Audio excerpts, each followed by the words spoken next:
We've got some noted experts who are going to share some insights on national security and economic security. And I'm going to turn take the dais over to Tom. Terrific. Thank you very much, David. We've got a terrific panel for you. We're going to cut it a little bit shorter. Mike, those were great words, General. Thank you very much. And of course, Roger, I can tell you, somebody that I enormously respect and I'm proud to call a friend. With all the things that Admiral Walsh said about his football career, Heisman trophies, MVP, Super Bowls, his achievements in other facets of life are much more significant. While his peers were off playing pro football, he honored his obligation to serve our country. He and Marianne had built a family that's built on faith, on values, and serving the community. And I can tell you, which he's unrecognized for, he built a business that's one of the most significant, innovative real estate firms was ever created. Roger, thanks for everything you do, and especially for our community. We appreciate it. Thank you. Yeah. As I said, we've got a terrific panel for you. I'm going to make just quick introductions. Starting on the far left, and he would point out that this is the only time that he is on the far left. It's Colonel Allen West. Colonel West grew up in Atlanta in the same community that Martin Luther King started his ministry. He served 22 years in the United States Army. He was involved in Desert Storm, in Iraq, and in Afghanistan. He was awarded the Bronze Star, 3 Meritorious Service Medals, and 3 Commendation Medals. He was also recognized as the Army ROTC Instructor of the Year. Once he left the military, he became a high school teacher and advisor to the Afghan Army. High school, Afghan Army. Evidently, he was surrounded by too much maturity and too much civility because he then went on to serve in the United States Congress. He served as in the 22nd District of Florida, became a spokesman for conservative causes. You've seen him on Fox News, and thankfully, he's come to Dallas now, and he's a leader at the National Center for Policy Analysis. Thank you very much. Next to him is General James R. Miles, served 36 years in the United States Army, retired as a Major General. His last assignment was Commanding General of the Aviation Missile Command. His other assignments included the Test and Evaluation Command, Assistant Commander of the 1st Cavalry, and Commander of the 17th Aviation Brigade. He was recently with DynCorp. That was a large international organization. He had P&L responsibilities for $1.3 billion of their aviation portfolio. Now he's an executive coach focusing on team performance. Next to him is Dr. William J. Parker, the COO of the East-West Institute. Now, he was the 1988 Distinguished Military Graduate and the class president of the United States Air Force Academy. But he's retired United States Navy, commanded 3 warships, and was a destroyer squadron commander. He's received a master's degree from the JFK School at Harvard. He was awarded the 2009 James Stockdale Award for Inspirational Leadership. He spent 2 years on the ground in Iraq, Afghanistan, and in Pakistan as representative of the United States Department, and he's also a fellow of the Council of Foreign Relations. And finally, Gary Tharm is next to him, Senior Vice President of the UEP USA. At Unipart, he has been involved in their business in the UK, US, Greece, and in Switzerland. He's involved in a variety of different industries, focuses on business process improvement, regards an expert in both Six Sigma and Lean. Previously, he was involved in healthcare, focusing on efficiencies, both financial and clinical, in that area. And he is very much an expert in public-private structures and relationships. So thank you all for being here. You know, a lot of us in this room think of national security when we were young, and most of the last decade, last century, was we defined security in terms of the United States versus the Soviet Union.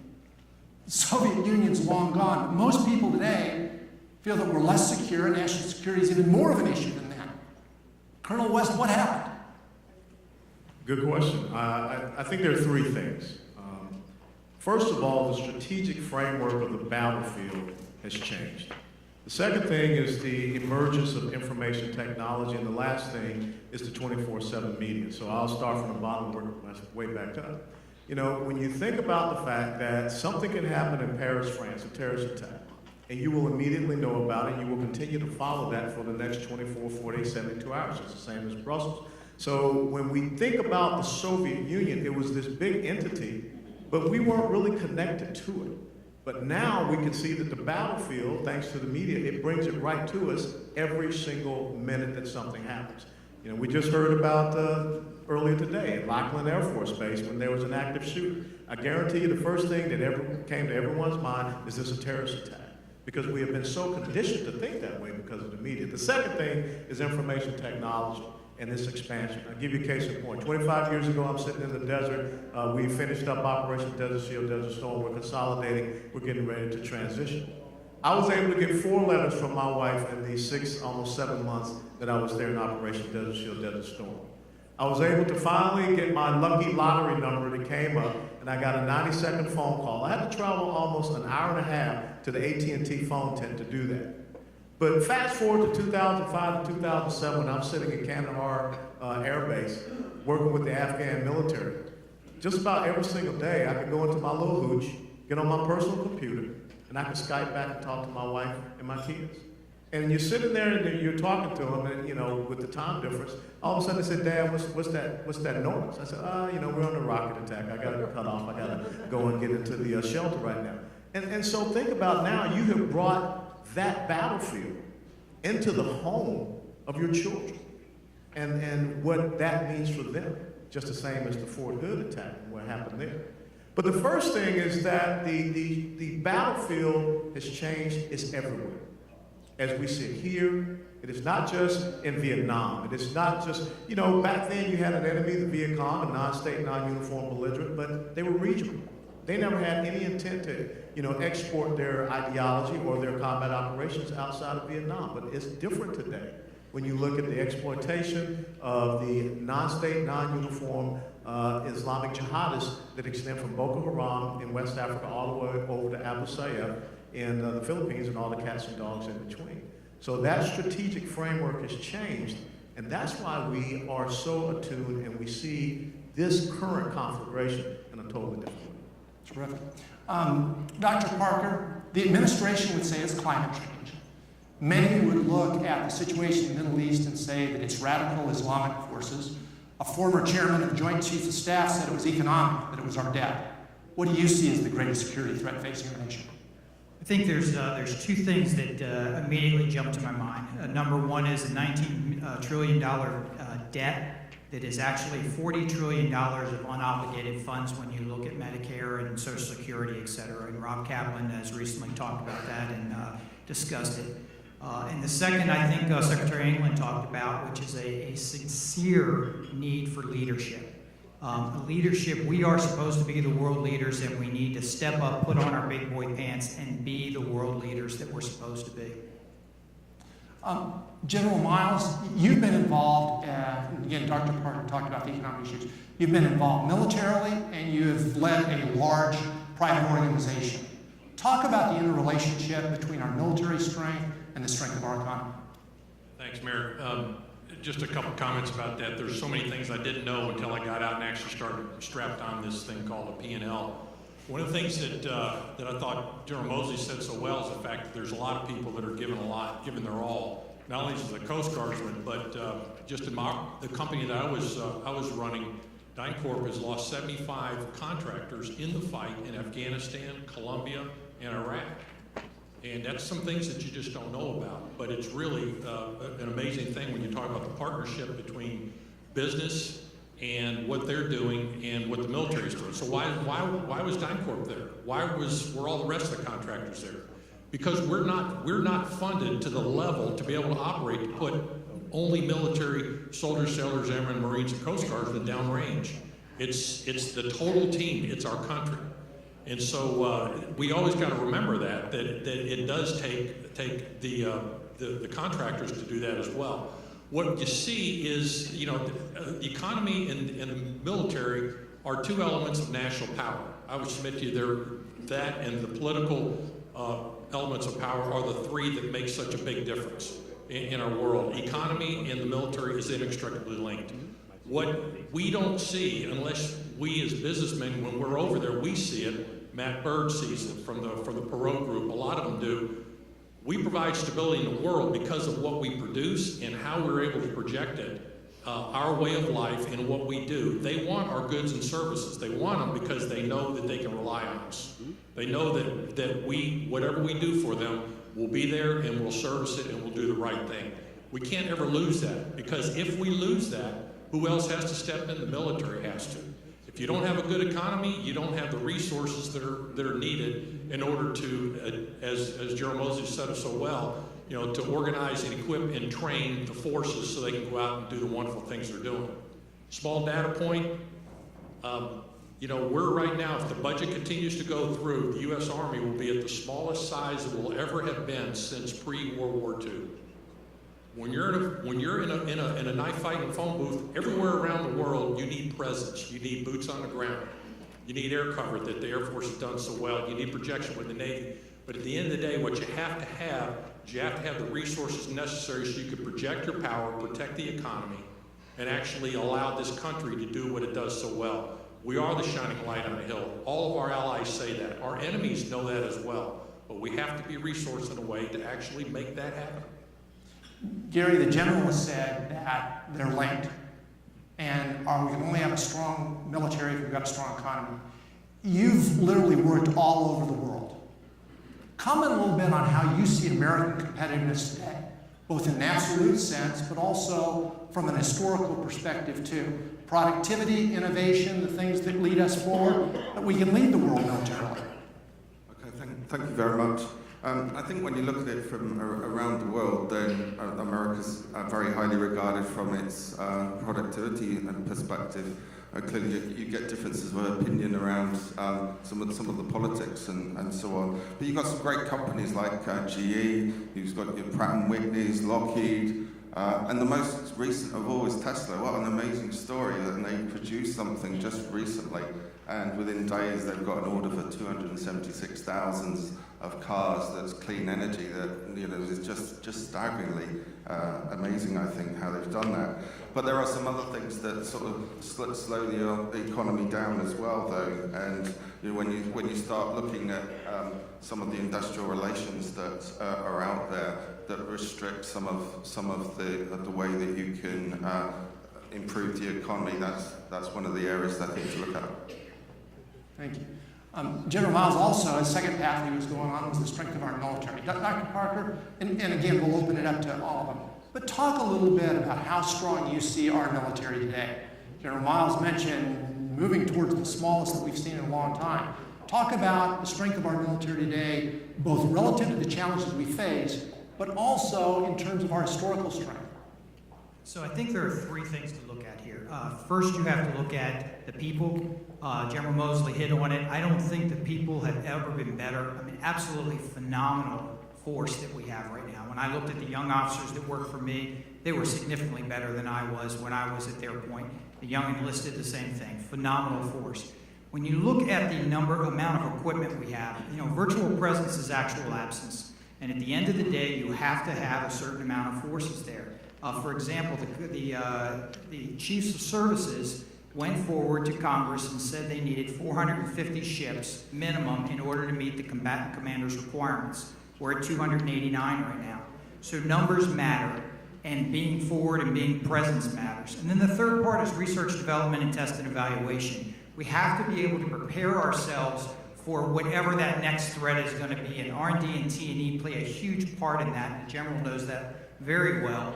And I think this is an area that we are beginning to slip a little bit and not focusing on that R&D and T&E as our numbers continue to drop at the same time. For the longest time, we had the mission for our military that we were able and capable to fight two conflicts simultaneously. Colonel West, can we do that today? And if we can't, what are the implications of that? No, absolutely not. As a matter of fact, if you were paying attention to the testimony on the Hill just last week, the Assistant Commandant of the United States Marine Corps said that they cannot be our 911 force. I mean, they cannot be the expeditionary force that we have always looked for them to be. And so when you look at our maritime capability, when you look at the fact that the Army is going down to pre-World War II levels, the Air Force is the oldest and smallest fleet, it comes back to a thing that Karl von Clausewitz wrote about. It's called the paradoxical trinity. And it's about the will of the soldier, the warrior. It's about the will of the government. It's about the will of the people. Now, when those things can come together, then you will have that strong economy, then you will have that strong military, you will have that deterrent capability, but we don't have that right now. And one of the things that concerns me is that, we really don't understand that the most important title of the President of the United States of America is Commander-in-Chief. Somehow we lost that. And somehow, once upon a time in this country, you could not be considered to be president unless you had served in uniform. And I think that there's something very interesting. When you have been on the receiving end of an AK-47, PKM, an RPG, you make different strategic level decisions because you've had that tactical experience. 40 to 45 years ago, close to 73% of the people on Capitol Hill had served in uniform. Today, your House and Senate is less than 18%. You talk about people that have been on the current battlefield, it's even less than 10%. So I think that when you look at what is happening, what we are saying is that we're not basing our military capability and capacity on the threat environment and that assessment. We're just saying, here's X amount of dollars and go figure it out. And that's not the way to run this railroad. General Miles, that's a pretty bleak picture. Yeah, I got a couple of, I think Alan's spot on. I really do in a lot of different ways. I call my career a Forrest Gump career, okay? Because I've had a great opportunity to watch people in very senior positions have to make hard decisions. I watched Secretary England, I watched General Mosley and some of the others trying to wrestle with the future readiness versus today's readiness and what's required. And I watched them wrestle with it, never having all the data they needed to make an informed decision, yet they had to make a decision today. And what happens is if you don't have all the data, what do you fall back on? You fall back on your values. That's really what you fall back on. And so I would submit to you, just today, I think what General Mosley says is very important. We're talking about elected officials that are going to set the tone and the condition and the direction in which this country is going to go in. There's an old saying I used to use when I was in the Army. I used to say, the unit takes on a personality as commander. Take a look at your companies that you run. When you replace leadership inside of your company or when the CEO is replaced, the very fabric and the DNA of that organization changes. And so when you're talking about elected officials at the national level, what you hope is, because they'll never have all the information they need, you hope that when they defer back to their values, that it's about honor, it's about integrity, it's about the values that Maggie McGillis has. It's about being in the huddle that Roger Staubach was in. The reason why I would submit to you why they were so good is not because of the strength of his arm, it's because of the will of his leadership to do something and to bring the team together and make it happen. That's the importance of what's happening in this election, these elections that are happening at the end of this summer. Exceptionally important, and we got to remember that. Because at the end of the day, it's not about whether you can control the aircraft, your tanks, your Bradleys, and whether the Marine Corps can go offshore. It's how well do they think, and are they values based? I would submit to you, as long as we keep resourcing our great young Americans here, they're going to be okay because we're teaching them how to think. But we have a commitment to those soldiers, sailors, and Marines downrange to make sure we give them all that they need, and we give them the right leadership from the political side, because the military is just an extension of the political agenda. We have to make sure the leadership at the top is right. Gary, you're the business person. 3 distinguished veterans are talking about some of the challenges from the military standpoint. From a business standpoint, thinking about productivity, building a strong nation, how do you react to some challenges that they just laid out? That wasn't necessarily the brightest picture. I think the values thing is a starting point. When you think about just the business community, we're working with people throughout the world that people want to turn up and do a good job for themselves, and quite often there's a lot of things around them that are stopping them from doing that. Most people want to start and do a good job. But when you think about the productivity aspect, some of the additional costs of the additional security, whether it's your physical hard security, internal or external security, that in itself is hitting the productivity both of your military services as well as the organisations. And I'll just give you an example of those. If you just look at the airport queues, when you've got business people travelling around as well as military people, they're often stuck in queues for quite a while. There are limitations on transportation and cross-border travel and so on that equally stop the productivity side of things. So when you think about moving forward from that, how can you release the potential? You talked about unlocking the potential of people. So where we want to be able to get to is maximise the potential of all of the population. It's not just about the armed forces, it's not just about educated people and whatever background. Where Unipart spends time is really believing in people, really building the knowledge of them, wherever they've come through. If you can build the values of them, working in organisations where they look to get better every day. If I can share a definition from you from Admiral Mike Mullen, who was the Joint Chief of Staff. He made an interesting statement. He said, well, we must recognise that security means more than defence. Until we restore a sense of hope in challenged regions, we will see again and again that security without prosperity is unsustainable. So it's about being better and enhance mission capabilities while reducing financial risk and burden. So security relies on the economy, and the economy relies on people, and it's not just educated people, it's people that and sometimes are in underprivileged positions. How can you get the maximum economic potential out of them, but also get them to value their life and be respected?